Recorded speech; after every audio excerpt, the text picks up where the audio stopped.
Thank you for joining me again for these Google tutorials. I'm going to go through the Google gears now. I know that might sound a little weird, but here it goes.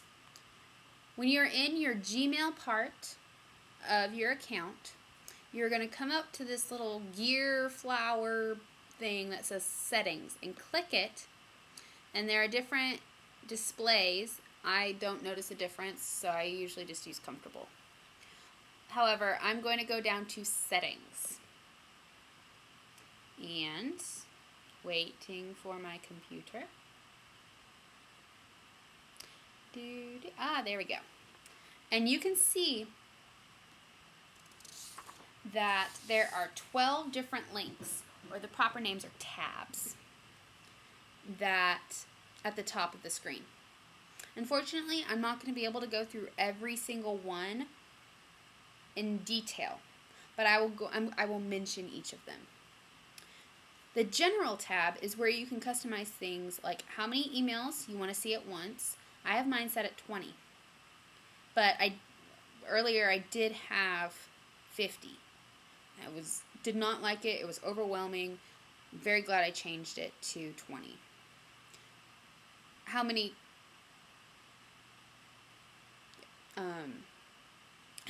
emails will show up in the inbox. I don't use keyboard shortcuts very much, so I have it off. Or I guess, no, I have it on, but I still don't use them, so it doesn't really matter. The external content is also your own preference. I have it set so that anyone I have in my contact list, and I like you saw last time, I don't have that many, can send me images and I won't have to approve them. However, if I get emails from, let's say, Toys R Us, I have to approve it to show the images. In regards to the browser connection, I always use HTTPS if it's available. The S means that it's secure. Now, with that being said, I can't 100% guarantee that it will be secure 100% of the time, but it should be okay. The default text style is kind of fun. And if you like it the way it is, it's your prerogative. I decided to change mine because I wanted a little bit of flair. But mine is, all I did was that and chose what I wanted the font to be. I didn't change the size, I didn't change the bold or anything, or the color. I picked the Garamond. I think it's very classy. And this is where the conversation view came into play. How many times have you sent an email and it doesn't offer this? And you have to go find what you said in order to be able to fully reply to the email that the person sent. I have, and it's annoying. Conversation of view option allows you to see every email that has been sent between you and the other party or parties with the same subject line. Oh, the glorious undo send button. I love it. I have used it so much since I enabled it. And it is great. You can set it to send the email for various increments of time. So I have 20 seconds on mine, but you can have 5, 10, 20, or 30 seconds. So for 20 seconds after I hit the send button, I have the option of retrieving it because it hasn't actually sent. So with that being said, if you are trying to get an email out in a hurry and you have this enabled, know that the email will not send, even if it says sending. It will not send until the 20 seconds have elapsed. Okay. The stars. Like I said earlier, I'm OCD. And it helps me color coordinate different emails.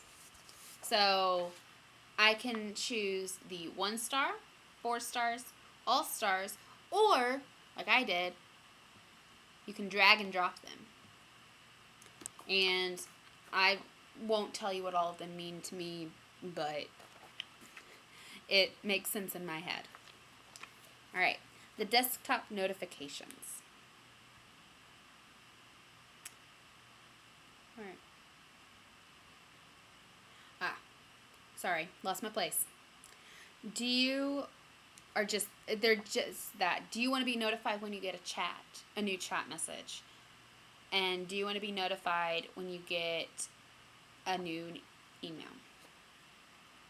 I decided I did. The people widget is awesome because if the person you're contacting has details about him or herself, such as who they work for or something like that, and they're visible to you, can be like, oh yeah, I know that person. Okay, I know who. Now I know. Now I have the connection. The create contacts for autocomplete is really nice because, like I said, remember when we were in contacts, and I'll just show you really quick. I'm going back to contacts, and the other contacts section is where contacts that you don't already have in your email account or in your contacts. This is where they go. Oh, someone's already there. So when I send a message to a new person, add them to the other contacts portion in your contacts so I can auto-complete them next time. So that way you don't have to remember an email address. So if you're typing a quick email just saying, hey, here's my email address, and you don't have time to actually add them as a contact, this is great. Sorry about that. The signature portion. I don't have one because this is my personal account, and I don't think it's necessary for me for a personal account. I do have one for my work account, though. So you can type in your own signature. Thank you so much, and I look forward to hearing from you soon. So I'm not going to put that on there, so I'm just going to re-click on no signature, and I'm going to delete that so it doesn't accidentally save. Now, I like snippets because it's a brief portion of the email.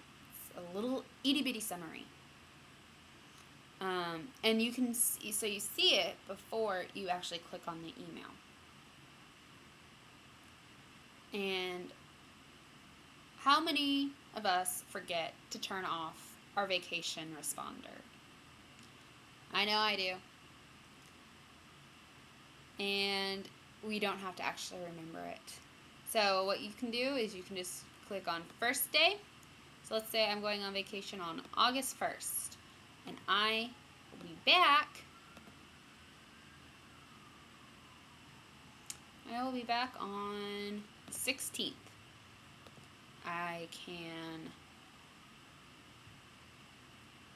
put in a subject, and I can put in a message, and I can decide if I want to just send it to people in my contacts or if I want to send it to everybody. Turn that off. Now, these are the things that I personally have customized in the general tab. Everything else I wouldn't mess with unless you're really tech savvy or if you have a really good reason or something like that. I just don't want to. All right, and thank you so much. This was the second portion of my little web tutorial series, and I look forward to, I hope you come back for the next one.